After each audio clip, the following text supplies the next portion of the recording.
NCERT के भी करेंगे और कॉम्पिटिटिव लेवल के भी कैसे प्रॉब्लम्स आते हैं वो भी देख लेंगे। ठीक है, एक स्टेटमेंट लिख लो, 2-3-4 बना के एक स्टेटमेंट लिखो और प्रॉब्लम्स करते हैं। If only gravitational forces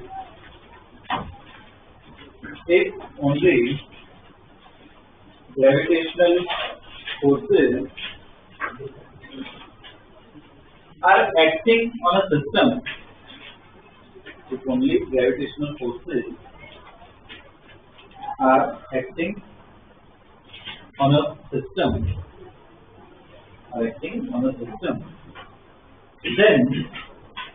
then the total mechanical energy is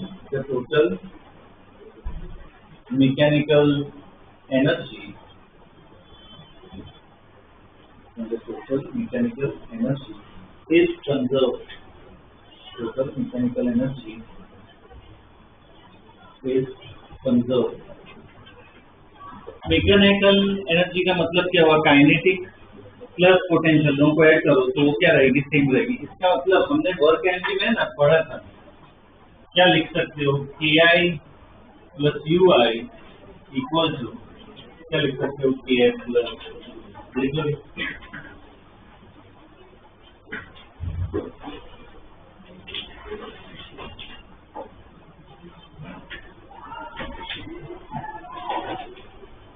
ठीक है, ये आई मतलब क्या? इनिशियल है, क्या है? फाइनल। ठीक है ना, तो ये हमें एनर्जी लिखनी है, इस पे प्रॉब्लम्स करने हैं। ओके, डायरेक्ट क्वेश्चन पे ही आता है, उसमें देख लेते हैं कैसे अप्लाई करना है। ठीक है, लिखो question. A particle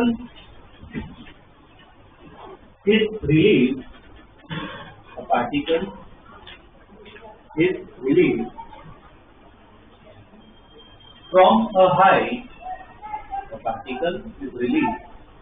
from a high equal to the radius of Earth. Particle is released from a high equal to radius of Earth, RE, capital में लिखना, radius of Earth, RE। ठीक है, full stop। Find its speed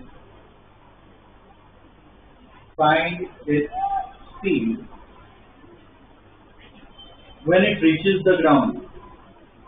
Find its speed when it reaches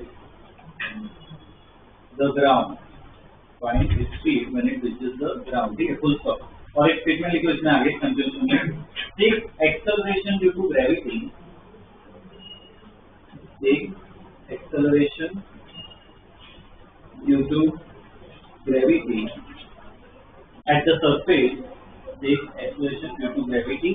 at the surface, as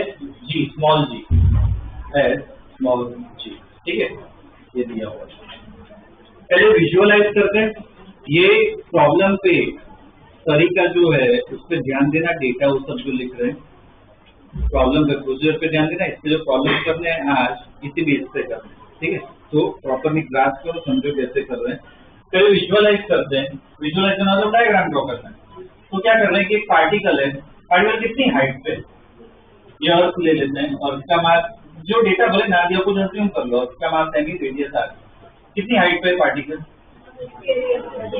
और इसके radius से मतलब H को मैं क्या लिख सकता हूँ? हमारी इसका रेडियस ऊपर ये हाइट पे, पार्टिकल का मास नहीं दिया, क्या करें?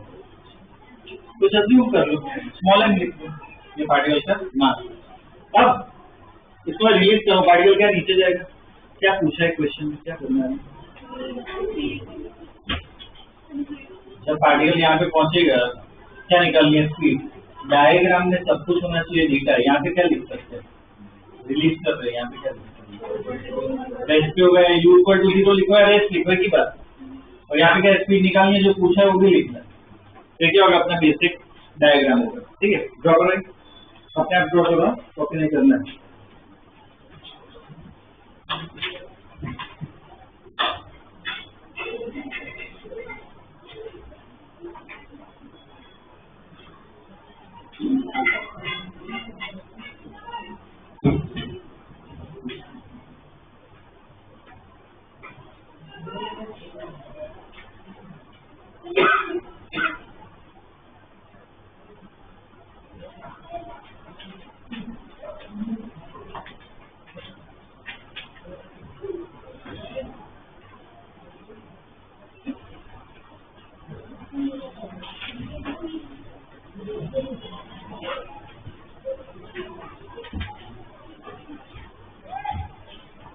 कर लिया ड्रॉप। ओके, अब ये प्रॉब्लम सॉल्व करना है। ध्यान रखना कभी भी ऐसे स्पीड और वो सब निकालना हो, मतलब ये ui किया ux किया वो वाली इक्वेशन लगाना, ठीक है। देखो equation ui plus ki equal to ux plus kf, ui plus ki equal to ux plus kf, ठीक है। अब डायग्राम का यूज करना है, ठीक है। ui का मतलब क्या हुआ कि शुरुआत में हमें पोटेंशियल एनर्जी लिखनी है। ui का मतलब क्या हुआ, पोटेंशियल एनर्जी। तो I मतलब क्या है, पार्टिकल यहाँ पे, तो ये पार्टिकल है, ये अर्थ है, इनकी मुझे पोटेंशियल एनर्जी लिखनी है। फॉर्मूला भी हमने देखा, पोटेंशियल का क्या था formula, minus T m1 m2 by r। तो क्या करो, इसमें पूरा मास सेंटर पे ले सकते हो, पूरा मास सेंटर पे लो, तो इनके बीच में फॉर्मूला लगाओ, बोलो क्या आएगा। अब इतना होना चाहिए दिमाग, बोलो माइनस टी क्या आएगा, m1 m2 की जगह क्या आएगा, me और m अपॉन नीचे जो r होता है फॉर्मूला में, इसका मतलब क्या होता है डिस्टेंस। तो ये पूरा सेंटर पे कितना हुआ है, समझना है क्या कर रही है कि आई बोलो क्या का मतलब क्या होगा, शुरुआत की काइनेटिक एनर्जी क्यों जीरो, यूएफ मतलब पार्टिकल यहाँ पे आ गए। अब इनकी पोटेंशियल एनर्जी कोई पूरा सेंटर पे ले तो क्या होगा, minus T M by R K F बोलो।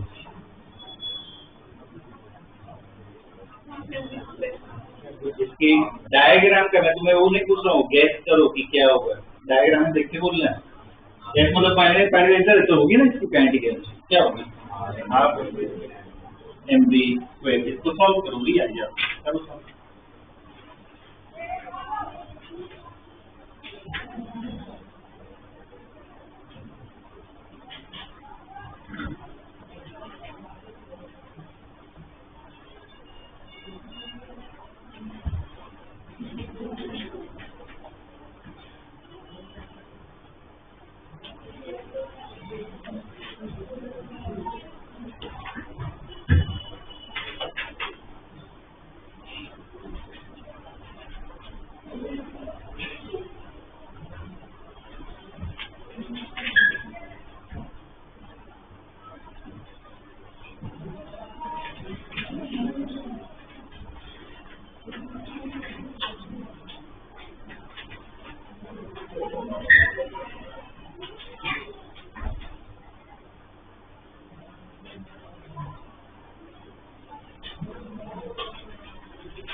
कितना है आंसर के भी, तो इसको सॉल्व करना है, क्या आंसर टू नहीं आ रहा, जी ये बी आया अपना, ठीक है। पर ये अपना फाइनल आंसर नहीं, कैसे पता चलेगा फाइनल, बी हमने निकाल दिया, पर कैसे पता चलेगा, क्वेश्चन में देखो क्या क्या इंफॉर्मेशन दिए, आर ही दिया हुआ और क्या दिया, स्मॉल अपना ये नहीं आ रहा, मतलब ऐसे करके तुम्हें हटाना पड़ेगा।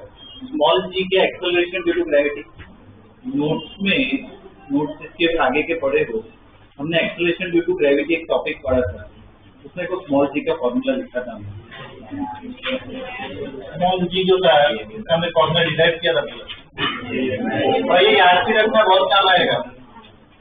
GME बाई RE स्क्वायर, तो देखो यहाँ से बस सब्स्टिट्यूट करना है। तो GME इसमें क्या लिख सकता हूँ, स्मॉल जी इंटू RE स्क्वायर। तो B की इक्वेशन देखो क्या गए, अंडर रूट GME की जगह ये स्मॉल जी इंटू RE स्क्वायर रख देते हैं अपॉन RE। तो फाइनली अपना आंसर क्या है, अंडर स्मॉल जी इंटू RE।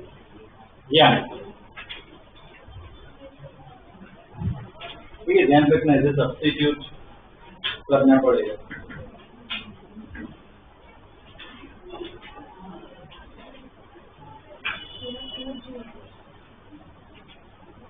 इसको यहाँ पे सॉल्व करो, इसको इधर लेके जाओ, एलसीएम लोगे तो क्या आएगा, GME m by 2 आ रही है, तो 2 और 2 कैंसिल हो जाएगा।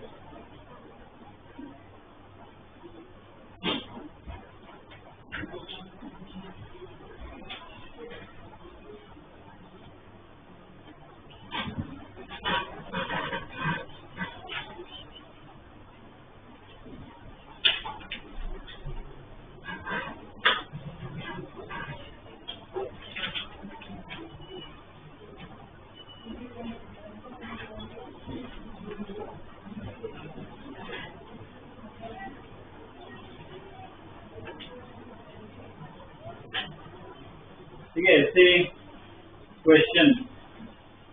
क्वेश्चन आएंगे। तो और थोड़ी इसकी प्रैक्टिस करते हैं अलग अलग टाइप की। नेक्स्ट क्वेश्चन लिखो, a particle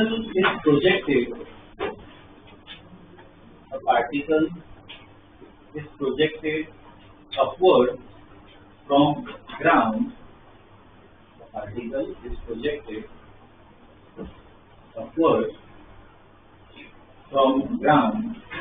with a speed of particle is projected upward from ground with a speed of, ये स्पीड देखो,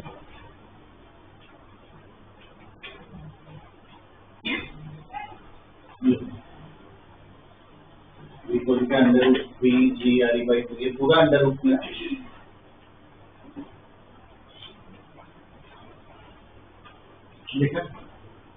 Find the maximum height reached by the particle. Find the maximum height reached by the particle. Find the maximum height reached by the particle. ठीक है, ये भी same ही approach question है, मतलब उल्टा है। तो पार्टिकल नीचे गिरा था, हमने पार्टिकल को ऊपर फेंका है। पहले डायग्राम बनाओ, डेटा लिखो। सबसे इम्पोर्टेंट वो है, उससे पता चलेगा क्वेश्चन कितना समझ में आ रहा है ना। डायग्राम में डेटा भी लिखो।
बनाया जाएगा। क्या हो गया, अब शुरुआत में पार्टिकल यहाँ पे ऊपर प्रोजेक्ट किया गया, V स्पीड पे, V हमें पता है। देखो इधर कुछ लिखने की जरूरत नहीं, बस V लिख दिया हो गया। बताओ क्या क्या क्या डायग्राम क्या ऐड करें, बोलो। पार्टिकल यहाँ तक जा रहा है, यहाँ पे क्या लिखना है, V=0 जा रहे हैं, ठीक है ना। पार्टिकल यहाँ पे आ रहा है, और कुछ x भी ऐड करना चाहिए। ये हाइट हमें जो निकालनी है, ठीक है ना, ये पूछा है क्वेश्चन, ये पूछा, ये हमें निकालना है, ठीक है। अब इसका ऐसा होगा डायग्राम। सॉल्व कैसे होगा, यही अप्लाई करेंगे। यू आई की आई, इधर आई और एक्स बताओ, इधर आई क्या होगा जब पार्टिकल नीचे, एक्स क्या होगा जब पार्टिकल सेम फॉर्मूला लगाना। चलो ट्राई करो, अच्छा क्वेश्चन है।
इधर वो स्मॉल जी का कंसेप्ट यूज करना जो लास्ट प्रॉब्लम में किया था, ठीक है ना, GME by R square use होगा।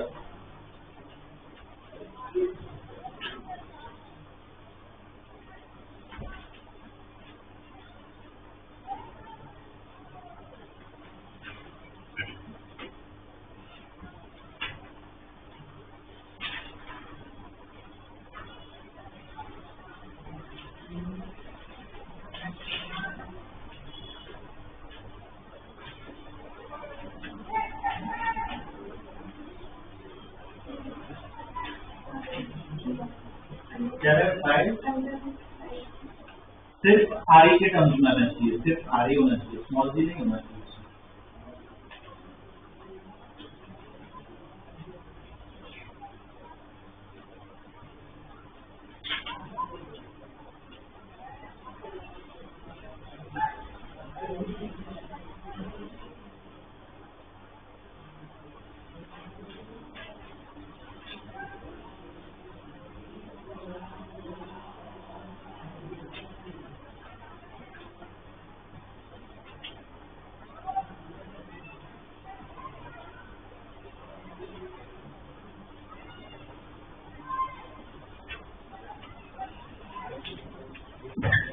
कितना है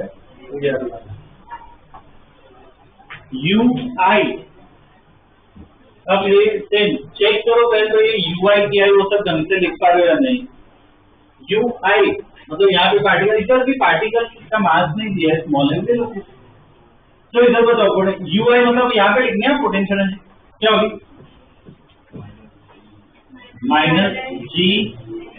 -GMEM बाय आर की आई बोलो,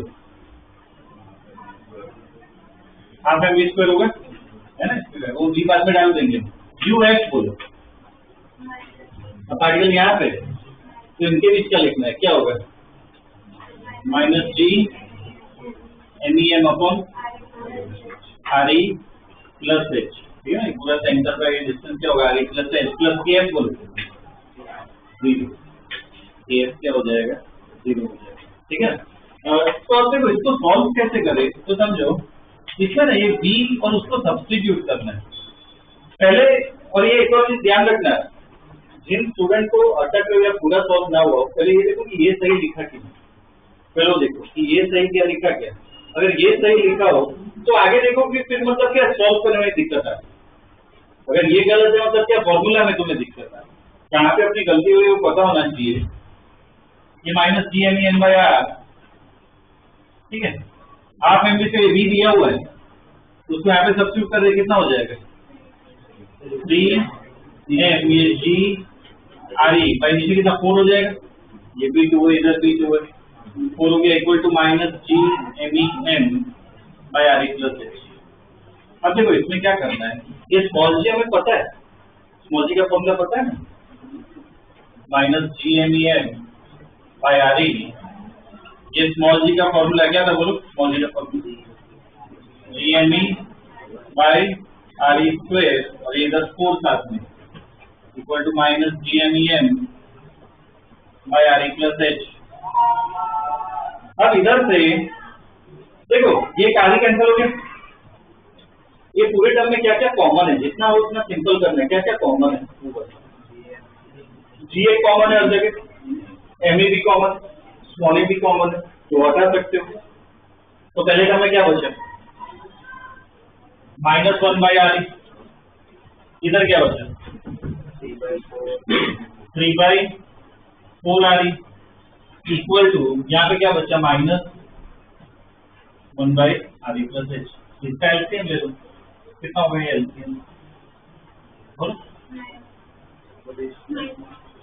-1/4RE इक्वल टू -1/RE+H। अब इक्वेट कर दो, क्रॉस मल्टीप्लाई कर दो, तो इधर से H कितना आ जाएगा? 3 है। कितनी हाइट तक जाएगा इसका? ठीक है, प्रॉब्लम में देखोगे कुछ अलग नहीं है, जो अप्रोच है वही सेम है, पूरा फॉर्मूला भी सेम है। प्रॉब्लम्स कॉम्पिटिटिव पार्ट में भी ऐसे और एनसीईआरटी में भी सेम ऐसे।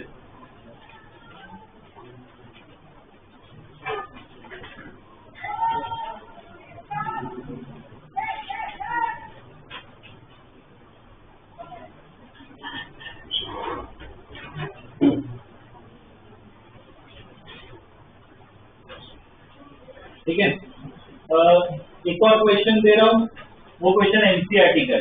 ठीक है, देखो question, a rocket is fired vertically. A rocket is fired vertically with a speed of 5 kilometers per second. With a speed of 5 kilometers per second from Earth's surface. From Earth's surface. See, full stop. How far from Earth? How far from Earth does the rocket go? How far from Earth does the rocket go before returning to Earth? Before returning to Earth. Before returning to Earth. ठीक है, इतना ये दे रखा है question का, और data भी दे रखा है। एमी लिखो, मास ऑफ अर्थ एमी दे रखा है 6 × 10⁻²4।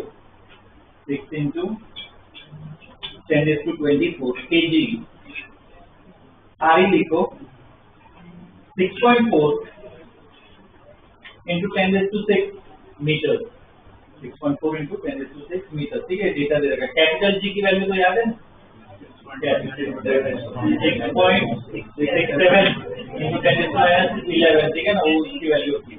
अब इसमें देखो ध्यान दो, हमने 2 प्रॉब्लम्स किए। ठीक है, अब ये जो कब उलझे जा रहा हूँ मैं कि ग्रास्पिंग पावर, ग्रास्प करना तुम्हें कितना पड़ा है उस हिसाब से ये क्वेश्चन आराम से पढ़ो। वैल्यू सब लास्ट में डालेंगे। रॉकेट है, उसका मास क्या ले लो? स्मॉल। और को MERE सब वही रखो, डायग्राम बनाओ, डेटा लिखो जो क्वेश्चन पूछा है वो। और हमने जो क्वेश्चन थे उसके लिए एक बार रिलेट करने की ट्राई करो, कुछ सिमिलर दिख रहा है तुम करो।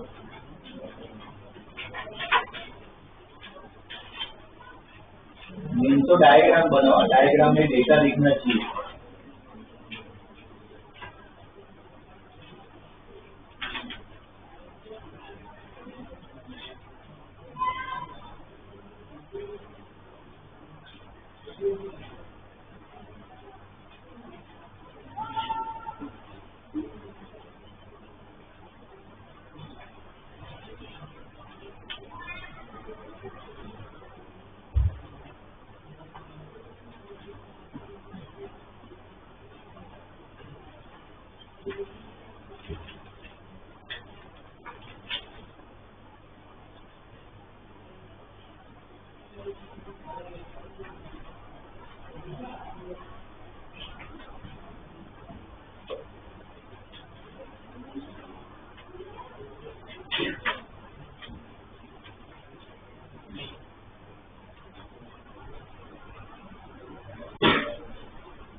ड्रॉ किए थे डायग्राम, क्वेश्चन पढ़ा,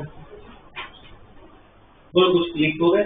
और ये रॉकेट को फायर किया मतलब इतनी स्पीड से फेंका है, पूछा क्या है क्वेश्चन में बता, हाइट ही पूछे ना कि कितना दूर जाएगा, रिटर्न हो रहा है तो हाइट ही पूछे। तो मुझे बताइए लास्ट प्रॉब्लम में जो डायग्राम है एग्जैक्ट ये डायग्राम में रख सकता हूँ, चलेगा, सेम ही है, बस पार्टिकल की इधर जगह ये क्या है रॉकेट, स्पीड सब दे रखी है, तो अप्रोच जो आपका प्रॉब्लम का वो क्या रहेगा सेम। और ध्यान रखो वैल्यूज है ना डालना मत, मुझे बस इक्वेशन ढंग से लिख के बस, इक्वेशन प्रॉपर लिख के होगा, और लास्ट प्रॉब्लम से कॉपी मत करो, खुद लिखो, खुद इक्वेशन लिखो, ठीक है। बस इक्वेशन एक प्रॉपर बनानी है, वैल्यूज डालने की कोई जरूरत नहीं है, टाइम नहीं बिगाड़ना।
पूरा सॉल्व मत करना, बस इक्वेशन तुम्हें लिखनी है, वो फॉर्मूला सब्स्टिट्यूट करना है। यूआई लिखा क्या, यूआई क्या होगा बोलो,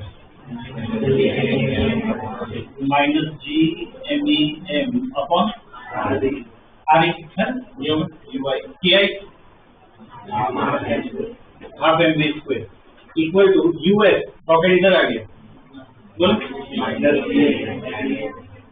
M upon R E plus H.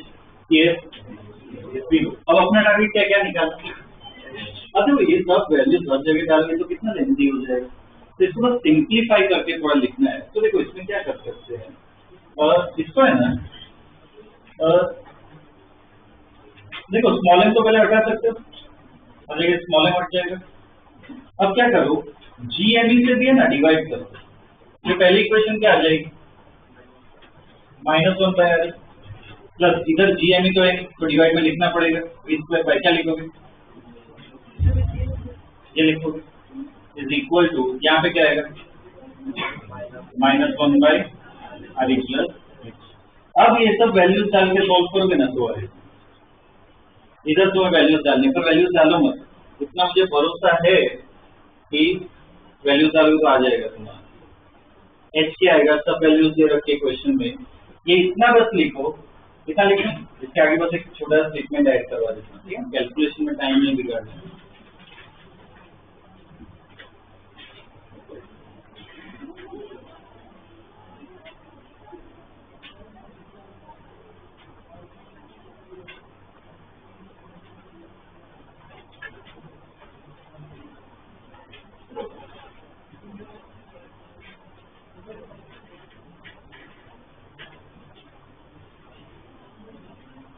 देखिए इसमें स्टेटमेंट लिखो, on substituting the value, on substituting the value h equal to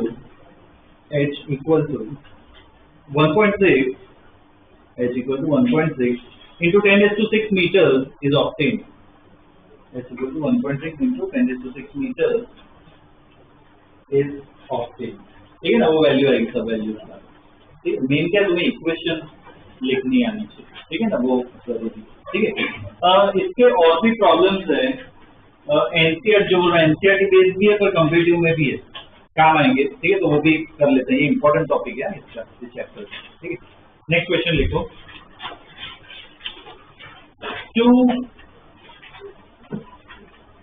two spheres of equal radius r, capital R लेना, two spheres of equal radius r have mass m and 2m, have mass m and 2m, ठीक है। They are released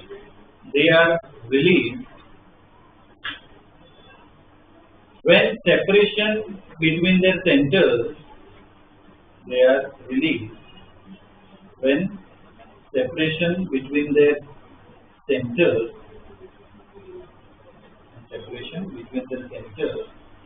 is 10 r, separation between the centers is 10 r, ठीक है। Full stop. Find their velocity,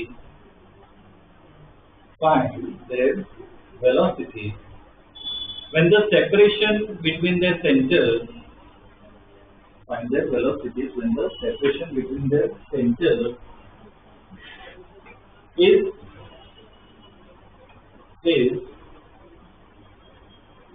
4r, separation between the centers is 4r, ठीक है। ये question है, इसमें भी मुझे ना डायग्राम तो साथ में बनाते हैं, इसका पहले तो डायग्राम ही बनाना है, तो क्वेश्चन पे तो ढंग से पढ़ लो, एक बार विजुअलाइज करो, डायग्राम इसका ड्रॉ करते हैं, क्या दिया हुआ है, क्या पूछा हुआ है, वो सब देखना है हमें।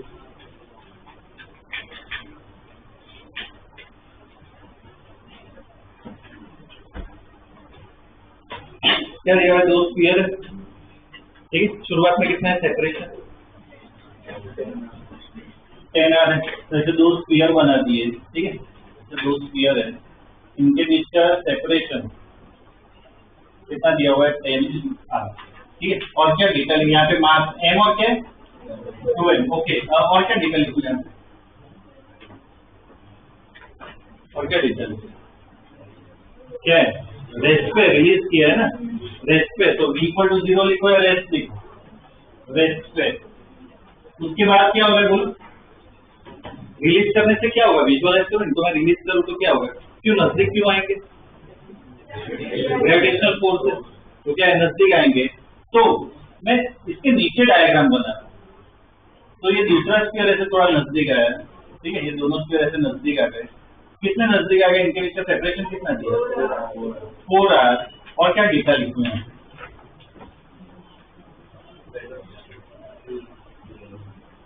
ये m है और ये 2 है, बोलो और क्या लिखते हैं,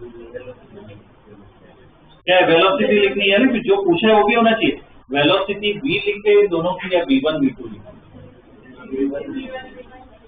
क्यों v1 v2 लिखे, ये सब कंसेप्ट हर एक में ऐसे कंसेप्ट लगते हैं, क्यों v1 v2, मास अलग, मास सेम हो तो नहीं लिख सकते, मास अलग है इसलिए इनकी वेलोसिटी अलग होगी, तो क्या आएगा v1 v2, ठीक है ना, और सेपरेशन इनका कितना आ गया, 4r आ गया, ठीक है। तो ये क्या है, बेसिक इसका डायग्राम, ठीक है। अब तो इसमें वेलोसिटी पूछा है, तो क्या है, ये अपने जो अप्रोच है वो सेम ही रहेगा, क्या लगाना है, ui ki uf kf, ठीक है। चलो एक बार अप्लाई करो, सॉल्व मत करना, बस वो इक्वेशन लिखो, फॉर्मूला सब्स्टिट्यूट करो, सॉल्व करने की कोई जरूरत नहीं है, ui ki uf kf, मुझे बस वो ui ki सब डाल के बता,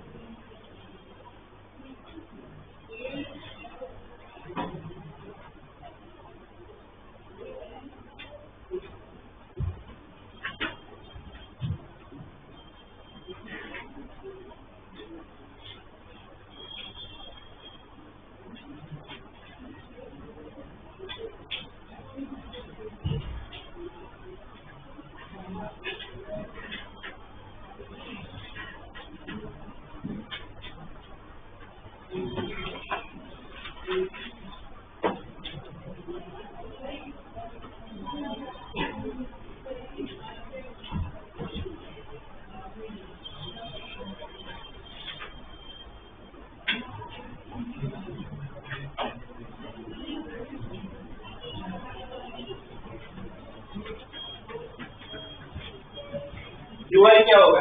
लिखा यूआई। अच्छा, पहले तो सबसे पहले यूआई क्या है वो सब लिखे, तो सबसे पहले तो दिमाग में क्या आना चाहिए कि आई और एस क्या है इधर? आई क्या है? डायग्राम में मुझे पता ही नहीं, डायग्राम में ये आई है, ये आई है, कौन सा है? पूरा ऊपर वाला आई है, नीचे पूरा ऊपर वाला एफ है, तो इधर यूआई बोलो, इनका यूआई लिखना है माइनस जी M1 M2 मतलब क्या हो जाएगा? 2n² upon 10r।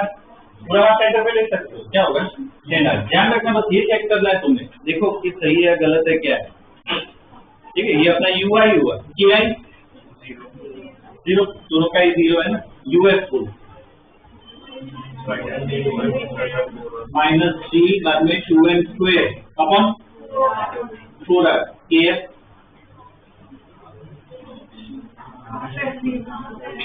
हाफ, बोलो half N v1² plus half 2n v2²। बोलो क्लियर है? ये आया अपनी इक्वेशन। अब इसको थोड़ा सिंप्लीफाई करते हैं। तो देखो सिंप्लीफाई कैसे करना है, ये इसको इस तरफ लेके जाओ, इसको यहाँ पे लेके जाओ, कितना होगा?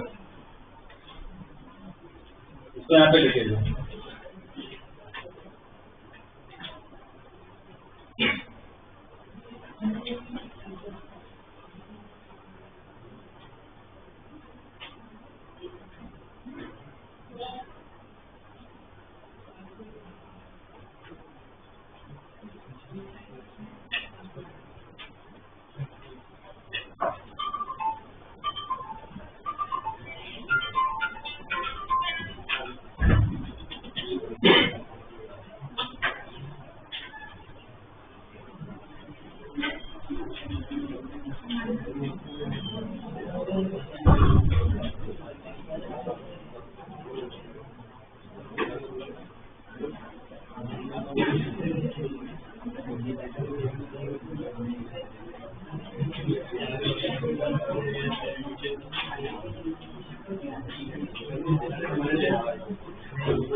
इसको यहाँ पे लेके आओ, सिंप्लीफाई करना है, इसको यहाँ पे लेके आओ, कितना होगा? एलसीएम लेना है, कितना होगा? कितना है? 3gm by 5r², sorry 5r यार है, और यहाँ पे ये बचा half m v1² plus half 2n v2² m²। अब इधर से देखो, ये हाफ को इस तरफ लेके जाओ, कितना होगा? हाफ को इस तरफ लेके जाओ, कितना हो जाएगा?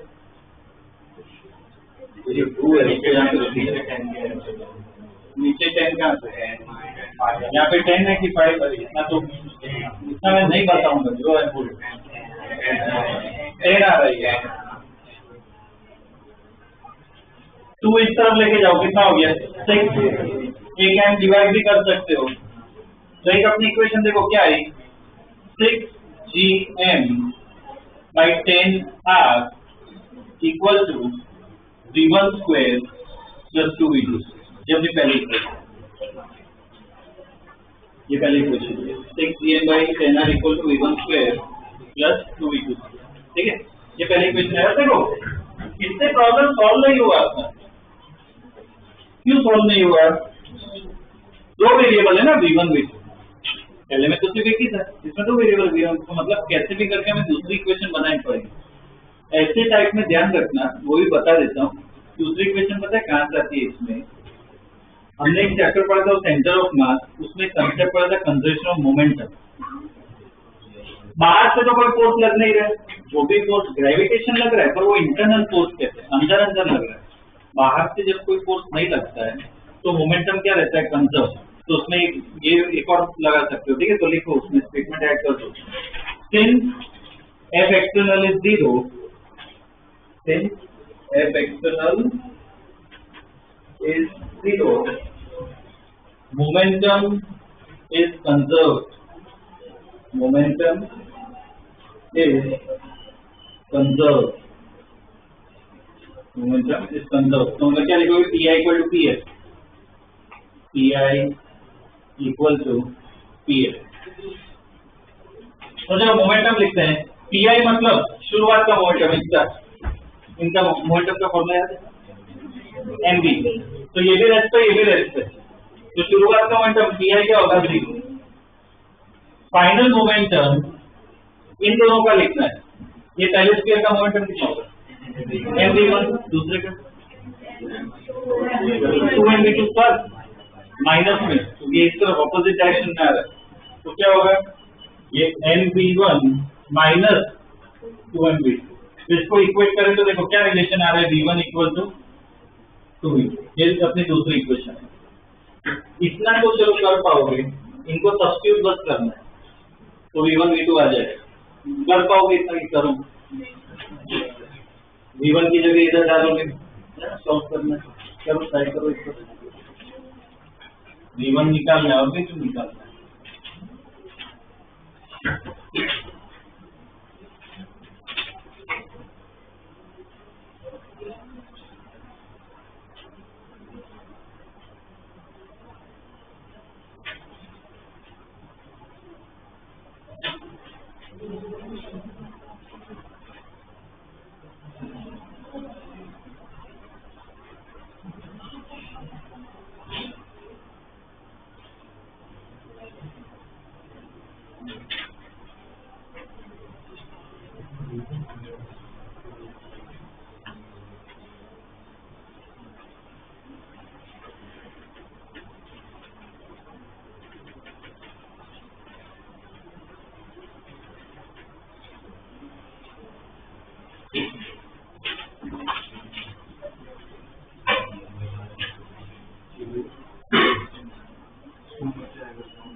चेक करो याद है क्या?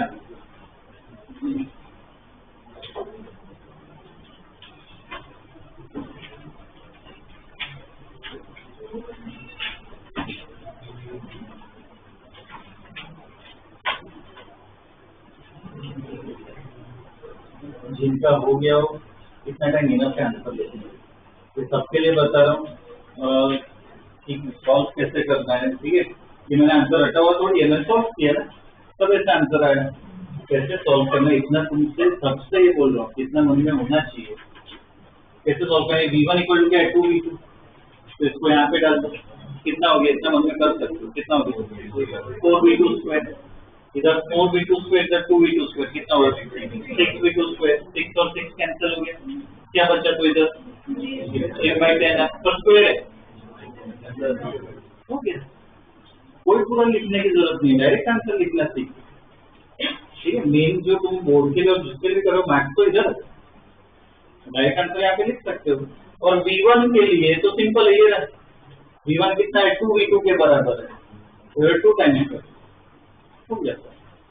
अपना V1 और V2 निकल। ये क्वेश्चन से 4 मार्क कर लो, ये अच्छा क्वेश्चन है। इसमें देखिए कंसेप्ट सीखा मोमेंटम कंजर्वेशन का। ठीक है, एक और ऐसा एक अच्छा क्वेश्चन है, वो भी देख लेते हैं। एनसीईआरटी में भी है ये क्वेश्चन। देखो, two spheres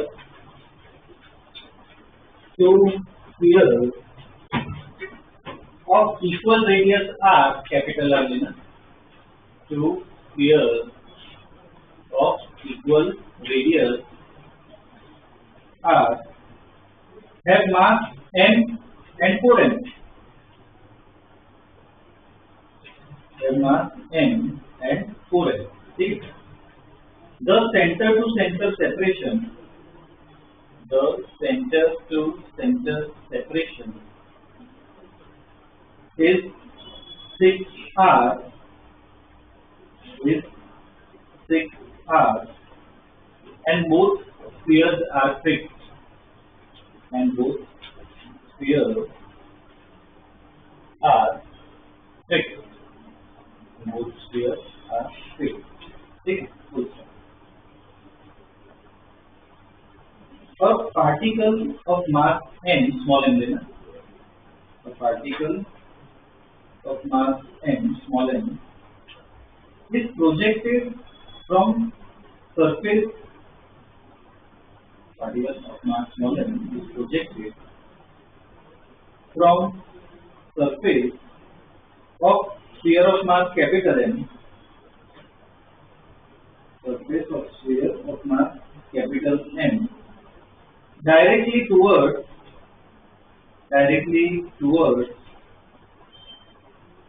center of second sphere.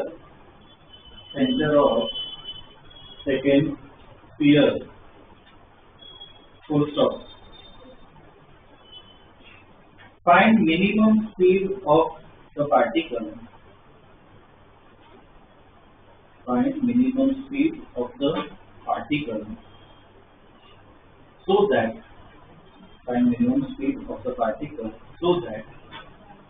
it reaches. Find minimum speed of the particle so that it reaches the surface of second sphere. So that it reaches the surface of second sphere. ठीक है. ये question पे भी 4 mark का तो अच्छा question है, समझते हैं इसको. डायग्राम से साथ में डिस्कस करते हैं. मैं पूरा सॉल्व नहीं करवाऊंगा, बस साथ में डिस्कस करना है. ठीक है. चलो यही डायग्राम यूज कर लेते हैं. ये हो जाए.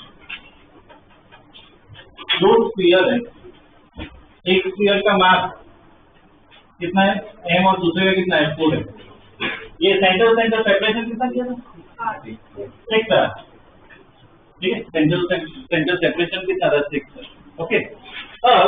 अब एक पार्टिकल दिया है, वो कहाँ पे, इधर इस सरफेस पे, ये स्मॉल m, और इसको प्रोजेक्ट कर रहे हैं.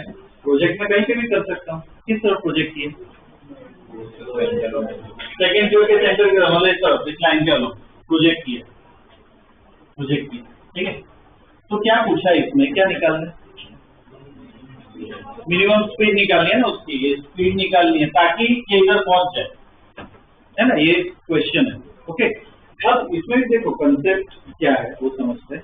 अगर सपोज मैं एकदम कम स्पीड से इसको फेंकूं तो थोड़ा आगे तो जाएगा, बाद में ये उधर जाएगा, वापस इधर रिटर्न होगा क्या, या उधर का उधर ही रहेगा. इस पार्टिकल पे ग्रेविटी लग रही है, इसकी भी लग रही है, इसकी भी लग रही है. इसको ना, ये बहुत प्रैक्टिकल प्रॉब्लम है. ये अपना अर्थ है, दूसरा प्लेनेट है जैसा मानो.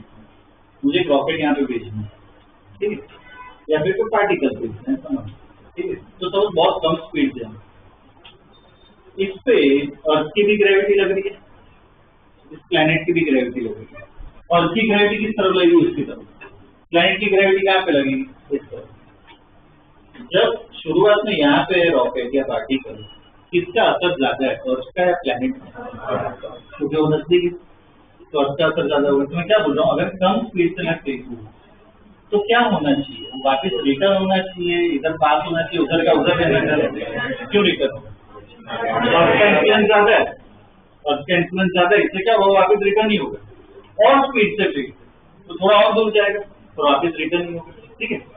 अब अगर मैं कुछ स्पीड दूं पर्टिकुलर कि ऐसे आगे जाए, यहाँ कहीं पे देखो, इधर कहीं पे किसका इन्फ्लुएंस ज्यादा होगा, और यहाँ कहीं पे किसका होगा, प्लैनेट का. तो सपोज मैं इतनी स्पीड दूं कि यहाँ पे कहीं पे आ जाए, अब किसका इन्फ्लुएंस होगा, ज्यादा इन्फ्लुएंस किसका होगा, प्लैनेट का. तो ये अपने आप बाद में पहुंच जाएगा. क्योंकि प्लैनेट का इन्फ्लुएंस ज्यादा है तो वो अट्रैक्ट करते हैं। तो हमें क्या करना है, भले पहुंचाना इधर है, टारगेट ऐसा मान लो कि बस पार्टिकल यहाँ कहीं पे पहुंच जाए जहाँ पे किसका इन्फ्लुएंस स्टार्ट हो गया, इस तरफ किसका इन्फ्लुएंस है, इस तरफ किसका इन्फ्लुएंस है, प्लैनेट का। इस तरफ बस पार कर जाए इसको तो अपने आप को पहुंच जाएगा। तो हमें पार्टिकल को एक्चुअली यहाँ पे पहुंचा, पर प्रॉब्लम के लिए हमें क्या पार्टिकल इधर ही पहुंचा। अब कैसे पता चले कि कहाँ पे इन्फ्लुएंस स्टार्ट हो रहा है, इधर अर्थ का इधर प्लैनेट का, कैसे पता चलेगा? तो हमने कंसेप्ट पढ़ा था ग्रेविटेशनल फील्ड। ग्रेविटेशनल फील्ड यहाँ फील्ड हर जगह, इधर किसकी फील्ड स्ट्रॉन्ग है, अर्थ, इधर किसकी फील्ड स्ट्रॉन्ग है, प्लैनेट। यहाँ पे कौन सा पॉइंट है, इक्विलिब्रियम, जहाँ पे अर्थ की फील्ड और प्लैनेट की फील्ड दोनों क्या हो जाएगी, सेम हो। तो हमें इसके पार बस में करवा दूं तो किसकी फील्ड स्ट्रॉन्ग होगी, प्लैनेट, वो अपने आप पहुंच जाएगा। तो हमें ये पॉइंट आइडेंटिफाई करना है जहाँ पे नेट फील्ड क्या होगा, जीरो, इक्विलिब्रियम।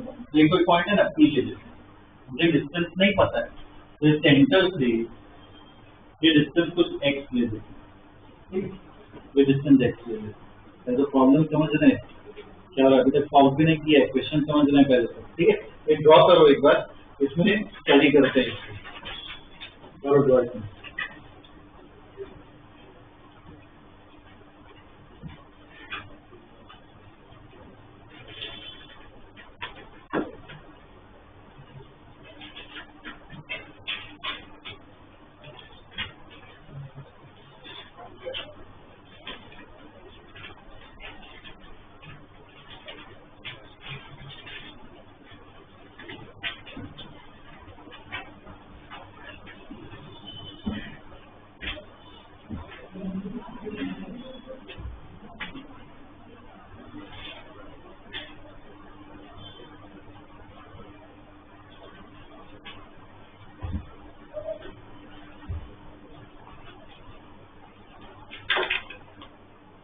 क्या कहता हूँ, और इसमें ना स्टेटमेंट लिखिए, समझते तो जो डिस्कस किया ना वो देखो। Initially the projected particle, initially the projected particle is under the influence, initially the projected particle is under the influence of first sphere, is under the influence of first sphere.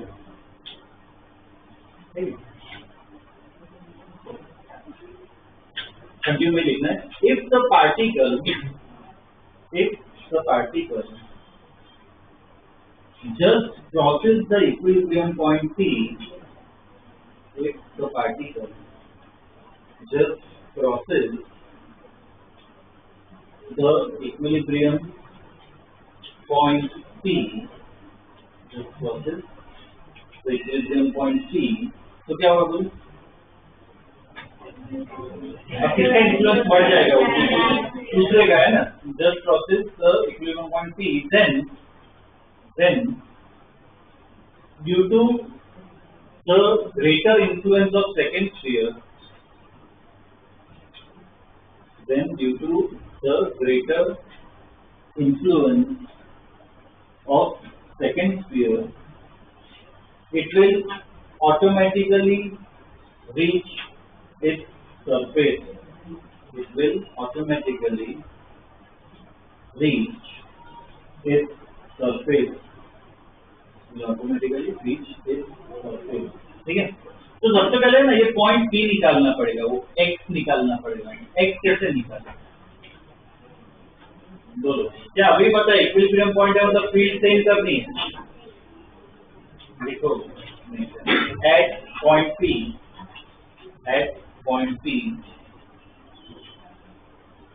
I1 equal to I2 capital में, ये gravitational field पढ़ा था हमने। At point P I1 equal to I2, I1 equal to I2 मतलब देख लो, तो page में के देख लो, फील्ड का फॉर्मूला क्या था, m/r²। तो I1 मतलब किसकी वजह से, पहले स्फीयर की वजह से, I2 मतलब दूसरे स्फीयर की वजह से। फॉर्मूला लगाओ और इतना देखो GM/R² वो सब खुद सोचो कि RM वो सब क्या डालोगे। I1 I2 पॉइंट P पे लगाना है, सॉल्व करो तो x निकालो, x कितना है।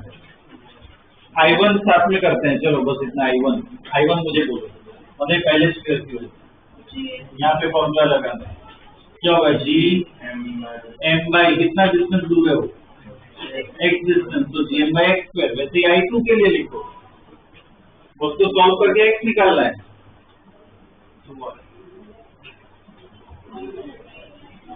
क्या है हुआ, अब लगाओ सॉल्व करो, UI के लगाओ, UI के क्या से यहाँ लगाओ, इधर जस्ट क्रॉस करवाना है, उसमें क्या लिखा है 0 लगाओ, करो ट्राई करो।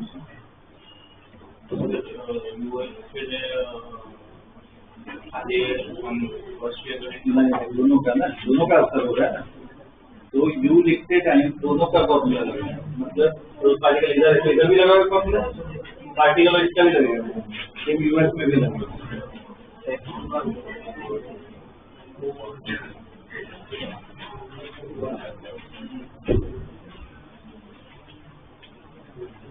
I2 कितना होगा, I2 लिखा क्या क्या होगा G/4M अपॉन कितना डिस्टेंस होगा 6r माइनस x है ना, दूसरे स्फीयर से डिस्टेंस कितना है 6r माइनस x, तो उसका स्क्वायर, बस इसको सॉल्व करना है, एक्सपांड मत करना है स्क्वायर को, बैक अंडर को सब लोग, तो इससे x आएगा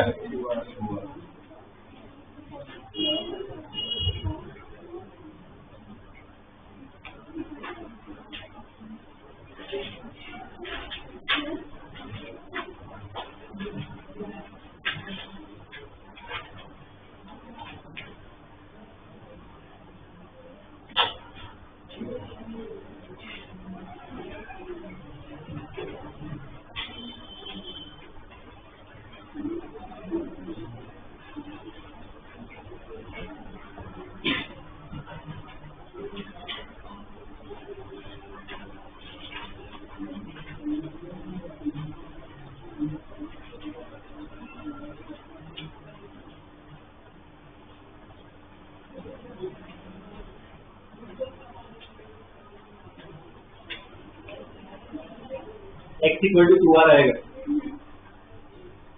x इक्वल टू 2r, ठीक है। अब अपना प्रॉब्लम सॉल्व नहीं हुआ है अभी तक, हमने ये पोजीशन बस निकाल ली है, ये पॉइंट क्या है 2r। अब हमें क्या करना है, मेन तो b निकालना है, b एक ही जगह से आएगा, सिलेक्शन में यही कर रहे हैं प्रॉब्लम, क्या लगाना है UI की आएगी UF के वही लगाना है, पर देखो इधर भी I और S समझो, I कौन सा होगा, पार्टिकल कहाँ से S कौन सा है, पार्टिकल इधर, भले इधर पहुंचाना है, सॉल्विंग के लिए पार्टिकल को इधर पहुंचाना है, वो अपने आप ही पहुंच जाता है ये, ठीक है। इधर B तो निकालना है, इधर B क्या है, इधर 0, क्यों 0,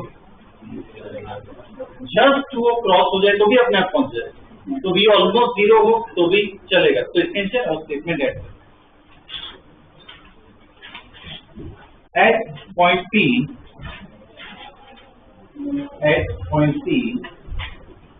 V equal to 0, at point P V equal to 0, because the particle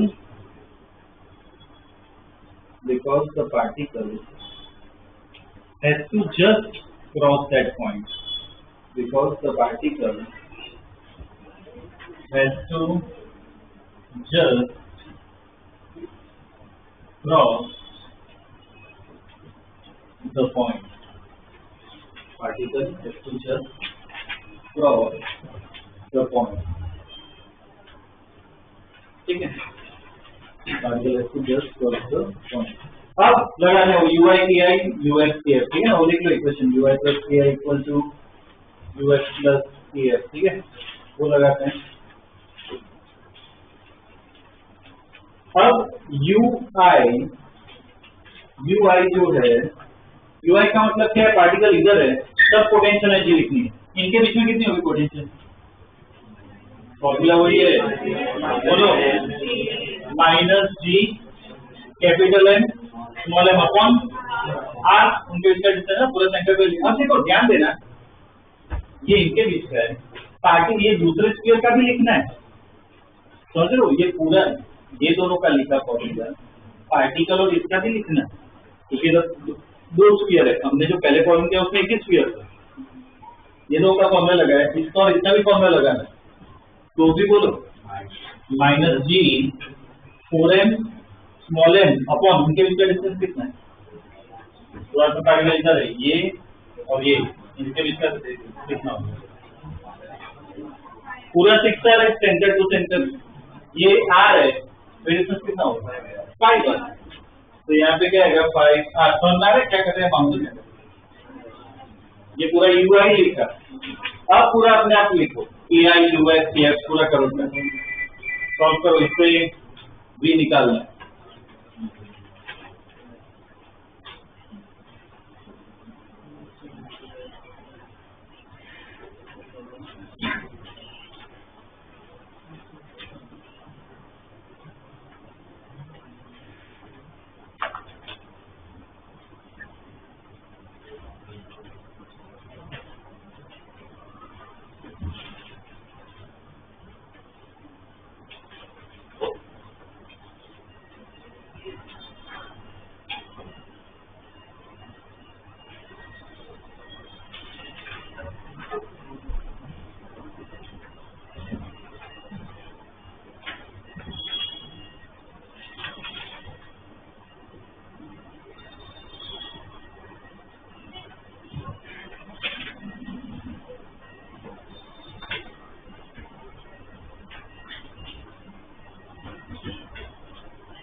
AI क्या लिखा है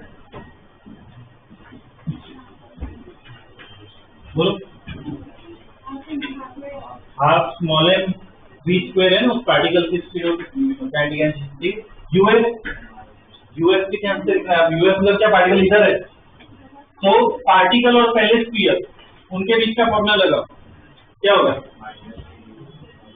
minus G capital N small N by क्या होगा एक्स बाय एक्स होगा, एक्स हमने ऑलरेडी निकाल दिया 2r, और सेम दूसरे स्फीयर के साथ भी लिखना है फॉर्मूला, तो minus G 4m by small 4m capital N small N, और ये डिस्टेंस इनके बीच का लिखना है, ये डिस्टेंस भी ये कितना होगा, ये 2r है, पूरा 6r है, तो ये कितना होगा 4r होगा, यहाँ पे क्या आएगा 4r, KF क्या होगा, KF क्या होगा 0, कि जस्ट क्रॉस कर रहे हैं स्पीड है 0, तो अगर इसको सॉल्व करना है, इनको सॉल्व करो, ये दो का एलसीएम ले लो, तो कितना हो जाएगा GMM by R प्लस ये हाफ mv स्क्वायर, इधर भी एलसीएम ले लो, कितना हो जाएगा माइनस 3 GMM by 2R, ये इसको यहाँ पे लेके आओ, सही है क्या,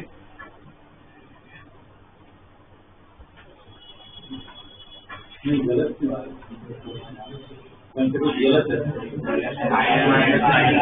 क्या हुआ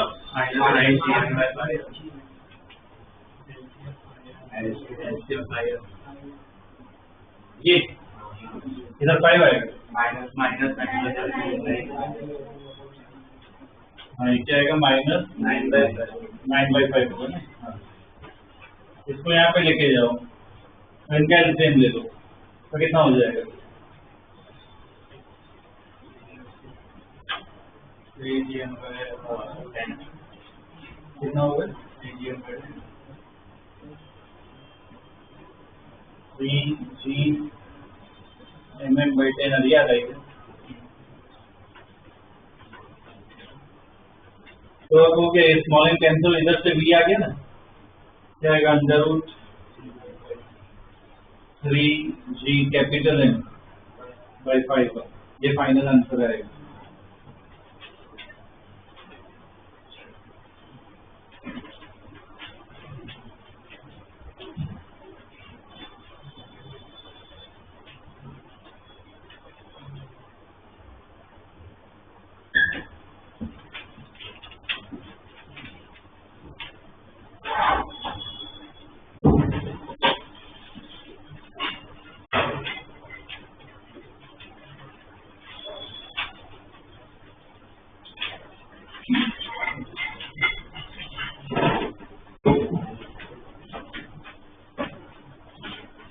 ये क्वेश्चन भी अच्छा था, इससे ध्यान रखना है। ये जो क्वेश्चन है ना, एनसीईआरटी का क्वेश्चन है, और ये नीट 0 इन एडवांस करना होगा। ये क्वेश्चन इतना अच्छा क्वेश्चन, ये भी इसको 4 मार्क्स कर देना, ठीक है। तो ये 2 लास्ट के प्रॉब्लम के है थोड़े अच्छे, और एनसीईआरटी भी भी है, ठीक है।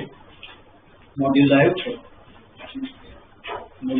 ये अभी शायद लग रहा है कि अभी तक मैं कुछ बोल नहीं रहा था, तो जैसे स्ट्रिक्ट होऊंगा, स्ट्रिक्ट हो जाऊंगा तो एकदम स्ट्रिक्ट होऊंगा मैं, ध्यान रखना। अभी के लिए जाने दे रहा हूँ एक लेक्चर के लिए, क्योंकि तो सबको लेके आना है। इसमें प्रॉब्लम टिक करवा रहा हूँ आज के लिए, आज जो पढ़ा है उसके बेस पे, तो सॉल्व करने, ठीक है। टारगेट तो मैं ग्रुप में दे ही रहा हूँ, ठीक है। इसमें ये जो अभी जो टिक करवा रहा हूँ वो सबके लिए है, ठीक है। 2 ग्रुप से जो बना, एक ग्रुप का बाकी है, ठीक है। तो पहले और दूसरे ग्रुप दोनों के लिए है ये जो मैं टिक करवा रहा हूँ, ठीक है। ये DPP 3 पेज नंबर 35, ये जो चैप्टर है ग्रेविटेशन, इसमें पेज नंबर 35 पे आओ, तो DPP 3 दिखेगी, ठीक है। उसमें टिक करवाओ प्रॉब्लम, क्वेश्चन नंबर 30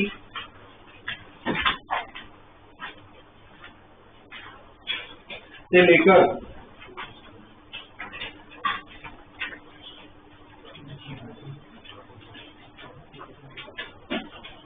39 तक, 30 से लेकर 39, ठीक है। ये टिक करवाए, ओके।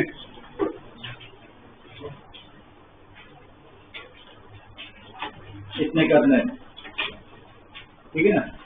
ये दूसरे ग्रुप में कौन कौन थे जिनको बोला? पहले ग्रुप का तो सीधे टारगेट दे दिया, दूसरे ग्रुप में जो थे अब एक बार आ जाओ, और बाकी जिनको नहीं बुलाया था मैंने वो क्लास में रहो, मैं आ रहा हूँ 5 मिनट में, और तब तक प्रॉब्लम ट्राई करो जो ठीक करवाया वो, ठीक है। वो ट्राई करो, जिनको नहीं बुलाया